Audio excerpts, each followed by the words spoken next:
For this example, we're going to divide 5 minus I over 2 plus I. Now, the only thing wrong with this is the fact that there's an I in the denominator. And you can never have a square root in the denominator. And remember that I equals the square root of -1. So you can never have a square root in the denominator. So to fix that, you can multiply by the conjugate of the bottom. So you have to multiply by 2 minus I. Is the conjugate is the same exact thing, except you change the middle sign. And you have to do that to the top and the bottom. Now I'm going to FOIL on the top first. So I have 5 times 2 is 10. And then 5 times -I is -5I. And then -I times 2 is -2I. Then -I times -I is +I squared. And then I'm going to work on the bottom. So I'm going to put parentheses around those.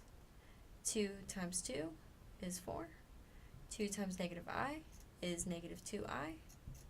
+I times 2 is +2I.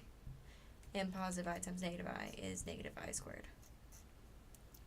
Now, something you have to remember is that I squared equals -1. So anywhere you see an I squared, you have to replace that with -1. So I'm just going to simplify the top first. So I have 10, and this -5 and -2 can combine, make -7I.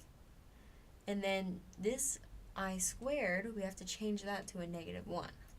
So I'm just going to do -1.